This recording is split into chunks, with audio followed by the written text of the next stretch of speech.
Welcome, everybody, to the Must Read Alaska Show. I'm your host, John Quick, coming to you live from somewhere in Alaska. I want to thank everybody that listens, watches, and reads Must Read Alaska. If you want to help keep the lights on here at Must Read Alaska, just go to mustreadalaska.com on the right-hand side. There is a little donate button. Every $5, $10, $100 helps keep the lights on here. And if you want to sponsor the show, you can email me, John, John, at mustreadalaska.com. We just got ranked top 30 best conservative conservative podcast in the U.S. by FeedSpot, which is pretty awesome. And today we have a very special guest. He's a proud dad, Rhodes Scholar, Navy SEAL, award-winning author, and apparently an award-winning boxer you just told me about, former governor and humanitarian Governor Eric Greitens. Welcome to the Must Read Alaska Show. Hey, John, it is great to be on with you, and congratulations on the ranking. That's fantastic. Thank you for getting the message out to the people of Alaska and around the country, man. Really, really good work. Yeah, it's one of those things where people are obsessed with Alaska. You turn on any kind of TV show and there's 20 reality shows, and so we kind of glean from some of that, and so it's not necessarily super savvy marketing. It's just that people are obsessed with Alaska. So sounds good, man. Sounds so good. you are, we were talking a little bit earlier. You have a pretty awesome background. You've done many different things, and I'd love to just kind of hear some of your stories. So, take me back to the late 90s when you were at Oxford. We're going to kind of go through some of your stories. So folks, if you're listening in, I want to tell you to stay with us for 20 minutes. You're going to hear some pretty awesome stories from the governor, but take me back to the late 90s. You were at Oxford, I believe, and you chose a topic for your PhD that is probably one that I've never heard of, to be honest, and that's on humanitarian issues. So tell me a little bit about why you chose that. What was your topic, and kind of what spurred you on to write that particular dissertation? Yeah, you bet, John. So I wrote my dissertation on how international humanitarian organizations work with children in war zones. So I was very fortunate. I had never been, I was a kid, grew up in Missouri. I had never been outside of the country before I went to college. But I had some amazing mentors and friends in college. One story we can come back to if you'd like. The very first trip I ever took overseas was actually to China in 1993, and I ended up getting arrested there for teaching about human rights. So that was my first experience traveling overseas. We can put that one to the side for a moment, but I went the next summer. You'll remember, and your audience will remember, that there was ethnic cleansing in Bosnia. And I went to live and work in refugee camps with kids who are called unaccompanied children. Sometimes they're orphan children because their parents were killed. Other times they were just separated from their parents during the refugee crisis. And so I was there working with them, and I really had an incredible experience there because you're working with men and women in one of the hardest circumstances you can possibly imagine. I mean, you think about what it's like not just to lose your home, but these were obviously all victims of violence, like it suffered tremendous hardship. And John, maybe what's most hard is not just what they'd been through, but in the refugee camp, they had no idea how long their situation was going to last. They had no idea when violence in Bosnia might come to an end. Yeah, we get mad when the internet shuts off for 2 enjoyed the minutes. impact. Oh, I'm so sorry, as John. I didn't hear that last piece. I just said, yeah, we get mad when the internet shuts off for 2 minutes. These folks, Right. they don't know where they're going to be for the next 5 years, 5 days, 5 months. Yeah, it's exactly right. And it can be really, really hard on them. So, long story short, I did some work there with the kids, and I found it really rewarding work. The next summer, I ended up going to Rwanda. This was shortly after the genocide in Rwanda, and I worked again with unaccompanied children in Rwanda and Zaire who'd been separated from their parents during the genocide. And that kind of work I found to be really meaningful, incredibly challenging. As a kid from Missouri who'd never seen the world, it was a chance to kind of see and experience the world. I'll tell you what, it certainly made me appreciate everything that the United States of America had to offer. And so I continued to do this work. I worked in one of Mother Teresa's homes for the destitute and dying in Varanasi, India. I worked with kids who'd lost limbs to landmines in Cambodia. And through all of that, I just saw the tremendous human capacity for resilience. Hmm. So this takes you to around 2002, where I think is just phenomenal because, not a lot of people get to meet a president, right? But you were selected by President Bush to be a White House fellow. Tell me about that story. Did he call you up? How'd you hear the news? And what did that entail to be a White House fellow? Yeah, so that happened. I'd served as a Navy SEAL after my time in Oxford, and I'd done a couple of deployments to Afghanistan, to Southeast Asia, to the Horn of Africa, and then we got a call. It wasn't actually from President Bush personally, but it was from somebody at the White House Fellows Program who invited me to be a White House Fellow. So my last deployment in the Horn of Africa had been in early 2005. And then from the fall of 2005 to the fall of 2006, I served as a White House Fellow. An incredible education into how the U.S. government both works and doesn't work over the course of that year. And then at the end of that year was when I went to Iraq. So it was in the fall of 2006, I went over to serve in Iraq. And that's where I think you and I might have been talking, or our buddy Anthony was. It was in Fallujah, Iraq, where I was serving when my team was hit by the suicide truck bomb there. Mm. Tell me a story from that, because I think, you know, uh, we're kind of like desensitized. I think, we play these video games and we watch the news and it's like, oh, people die and people have guns. And we oftentimes forget like this is real war happening. Talk to me a little bit about what that was like for you and maybe how that changed your trajectory in life. Yeah, for sure, John. Yeah, I had a big impact on my trajectory. Well, I'll tell you just one quick story. Was that March 27th, 2007. My team had been out. We were doing a joint patrol in Fallujah, Iraq, along with I was there. We had some U.S. Marines, Iraqi Army, and we were looking for insurgents who were involved in creating suicide car bombs and suicide truck bombs. We came back. When it was a fairly eventful patrol, but what really was eventful was the next morning. We came back, and then the next morning, it's probably 5, 6 o'clock in the morning. What happened was what's called a complex attack in the military, meaning that we had a bunch of mortars came in on the base, followed by small arms fire, and then multiple suicide truck bombs came in to attack the base. One of them exploded right outside of my building. Now, what they're doing at the time is they were loading the suicide truck bombs with chlorine. So their intention was both to kill people with the truck bombs and then also to kill people with this poison chlorine cloud. Now, when we were hit, I and a bunch of the guys who I was with, we made it outside the other side of the barracks. And as soon as we got there, I fell down to my hands and knees. And because of the chlorine, I was down on my hands and knees, just kind of coughing, choking, spitting. And I looked down and I saw that I had blood on my uniform. Now, one of the things that you're trained to know as you go through the SEAL team training is that oftentimes you can be injured, but the surge of adrenaline from an injury means that you might not feel it. So they train you to actually check yourself. So I'm checking myself You're and checking checking. your body Yeah, and all that. checking my body to see. And then finally, John, I realized it's not my blood. It was the blood of my friend Joel Perdrier, who was just standing a couple of feet away from me. Now, Joel was very fortunate. He, in the sense that he had a severe head injury that day, and he ended up being casualty evacuated all the way back to the United States. But he lived and continued to proudly serve in the Marine Corps when he came home.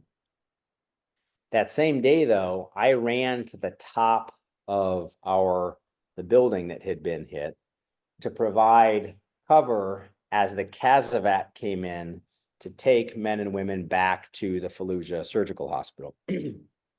So I did that, provide cover. Once all of the wounded had been sent back, Corpsman came to me and he said, "Hey, sir, you need to go too. You need to go to the hospital." And the first guy who had arrived, who was on the top of the roof with me that day, was a young Marine named Travis Mannion. And Travis was awesome, great kid. I turned to Travis, I said, "Hey man, you got it?" And he said, "Yes, sir, I got your back, go ahead." So I ran down the stairs, jumped in the Humvee. They drove us to the Fallujah Surgical Hospital. And that was the last thing I ever heard from Travis Mannion. Because a couple of days later, Travis gave his life to his fellow Marines in Fallujah. And the Mannion family has done an incredible job. I encourage all of your listeners to go out and listen to the Travis, or as you were listening to the podcast, to go out and check out the Travis Mannion Foundation. But, you know, when you lose a family member like that, it's not a video game. It's not a movie. It's not a short story that you're reading. It is a tremendous loss. And there's a great line in the funeral oration that actually Pericles talks about, and Lincoln picked up on Pericles' ideas in his address at Gettysburg, where Pericles says, you know, what lives on in the lives of men is not necessarily what's engraved in stones, but what they've woven into our lives. And what I always think, what I try to carry with me every day is that I am so lucky.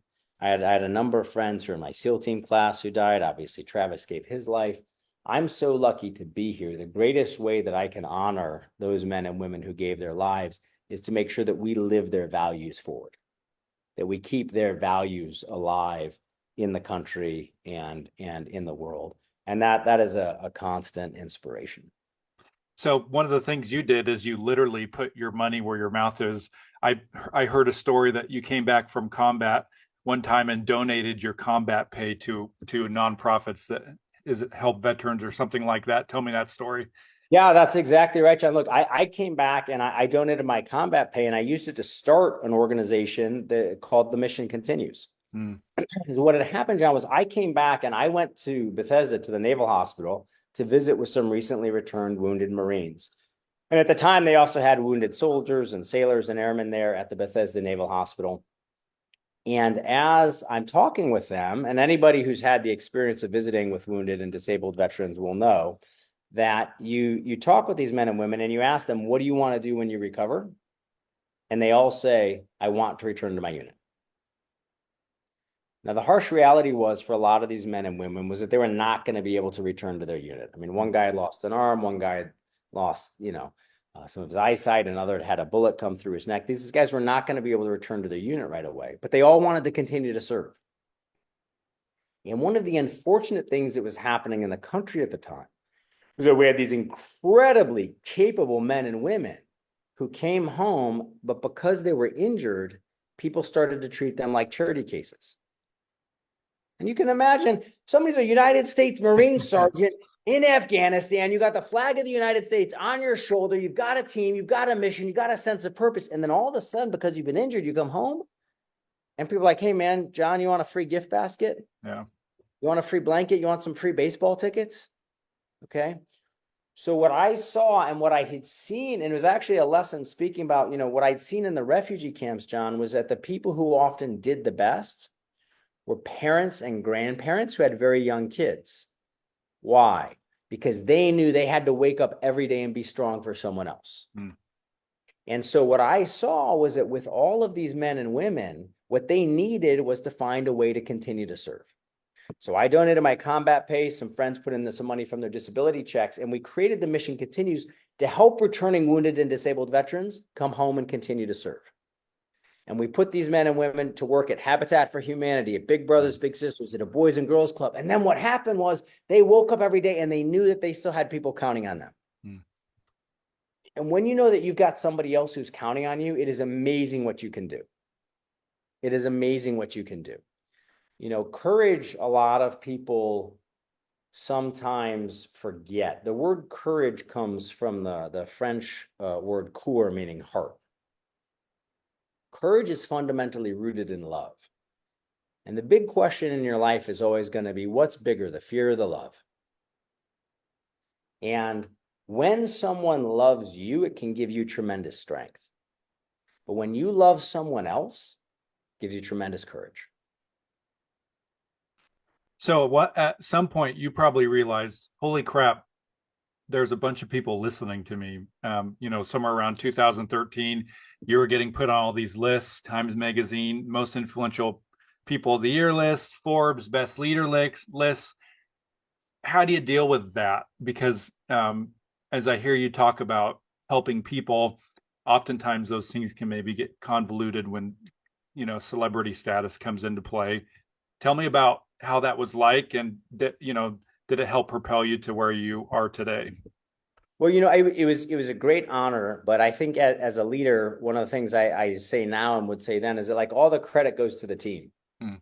Right? So oftentimes we focus on one person who's at the top or who might have started any venture. To make anything significant and great happens often takes a tremendous team. And so it was a real honor for the team to be recognized in that way. Obviously, the greatest honor was the fact that we were able to save the lives of so many thousands of veterans who we worked with. I was literally back in Missouri, our very first Missouri veteran, great dude named Tim Smith, who was our first Missouri Mission Continues Fellow. I just met with him again today. He owns a couple of businesses. One of them is called Patriot Commercial Cleaning, where he hires other veterans and their families. He started a commercial cleaning business. This was a guy who had debilitating PTSD when he started working with us, and now he's a tremendous leader in the community and a great dad. So I think what's important is that you always recognize, we're all each of us here. We're blessed to be here. And we may just get one round here. And whenever you can, as a leader, find ways to share the credit with others. It's both true to what they've done and I think essential for maintaining your own sanity and health. So who's somebody that you've looked up to over the years? There's lots of people that look up to you. You've written several books, national New York Times bestseller books, but who's somebody that you've looked up to over the years and why? Well, John, I really always looked up to my dad Hmm. because my dad did an incredible job being a dad. His dad died. His dad was a World War II veteran who was actually on the USS Enterprise when the Japanese bombed Pearl Harbor. And as Wow. many of your listeners will know, the Enterprise was one of the carrier that was out to sea. Okay, so thankfully for all of us, for me, he was out to sea when that happened. But he ended up dying when my dad was 6 years old. So my dad grew up every day wishing that he had had a father. And my grandfather's picture with his Navy medals was hung over my dad's dresser every day that I grew up. And I think in some way, like that was one of the things that led me into the Navy. Right. Now, of course, I had also I'd watched Top Gun and I had watched Rambo as a kid, and there were all of that nonsense as well, right? But that was one of the things that probably, in the back of my mind had really shaped my desire to join the Navy. And so, and I think that it was my grandfather's, memory in some ways that he had passed on to my dad and on to me. That was one of the things that shaped my desire to serve in the military and in the Navy, in particular. So my dad was one of my great heroes. Today, I'm blessed to have two beautiful boys. They're 7 and 9 years old. We have a great time, all the time. And if I can be as good a dad to my boys as my dad was to me, when at the end of my days, I'll know I've been successful. That's awesome. So one of your books that I think is pretty awesome is called Strength and Compassion. It's essays and art in the form of photography that you've done over the years, as it relates to humanitarian aid work.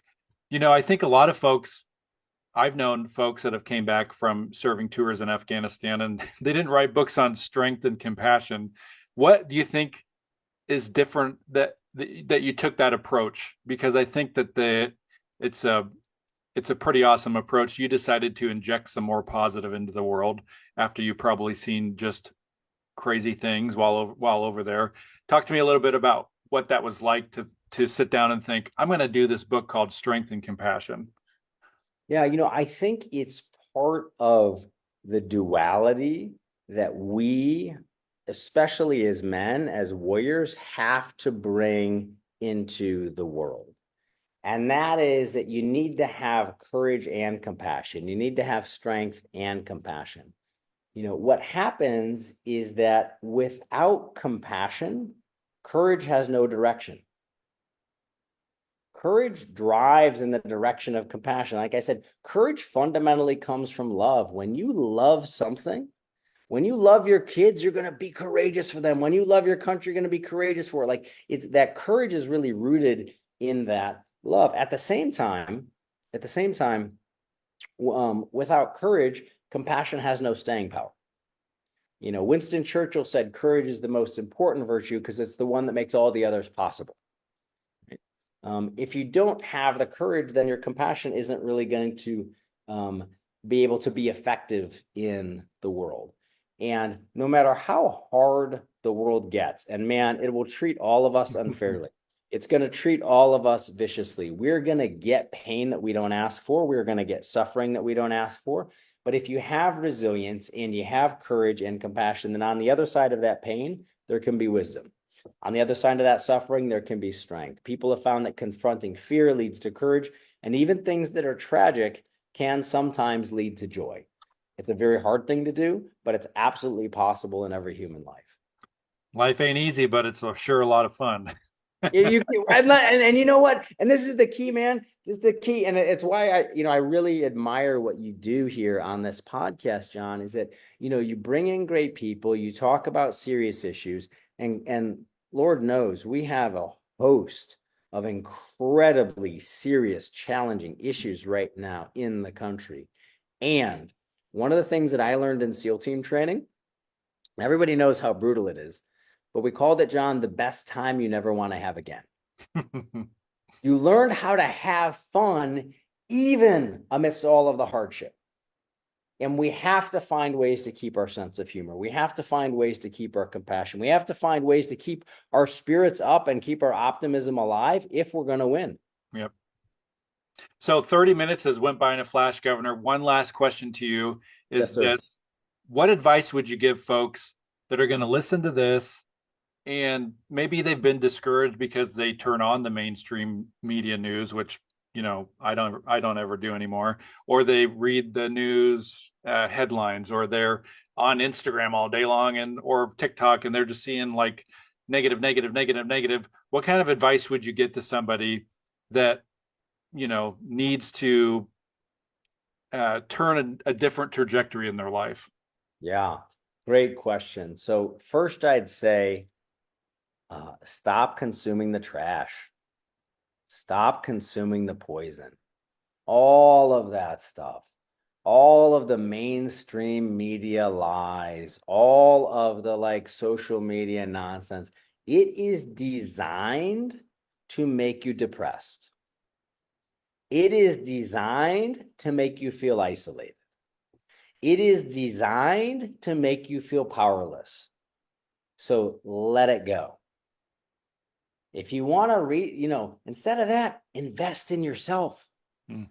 At the end of this, one of the keys to power, and this was an idea at the very foundation of the American Republic, was that the Republic would stand based on the strength of the individual citizen, and then how those citizens were able to come together. So you owe it to yourself, but we also need you to be strong. So instead of listening to their junk, right, read a good book. Instead of listening to their nonsense, work out and get strong. Instead of absorbing, right, their defeatism, go out and start your own business, start your own project. If we have men who are strong, who are capable, who are able, who believe in themselves, that's both good for you and it's good for everybody around you. Amen to that. Well, where can folks find your information? I'm sure you're on Amazon, obviously, but people are going to want to come check you out that are maybe listening to the podcast. Tell me where they can find you and all that kind of stuff. For sure. The best place to go, John, is our website. It's www.ericgreitens, which is spelled EricGreitens.com, ericgreitens.com. And all of our social media is at Eric Greitens. And you can also find us there. But the website's certainly the best place. Perfect. Well, we'll put that link in the podcast description. Awesome. Governor, thank you so much for joining us. We wish you nothing but success here at Must Read Alaska. It'll be exciting to see the next things you do. You've had a phenomenal career so far. I'm sure it's not over yet. So for folks that listen, watch, and read Must Read Alaska, I want to thank you. If you want to help keep the lights on here at mustreadalaska.com, just go to mustreadalaska.com. On the right-hand side, there's a little donate button. Every $5, $10, $100 helps keep the lights on here at Must Read Alaska. If you want to sponsor the podcast, you can email me, John, JOHN, at mustreadalaska.com. And Governor, again, thank you so much for joining us. You're welcome back anytime, and wishing you nothing but success here for Must Read Alaska. God bless you, John. Thank you, sir. Thank you.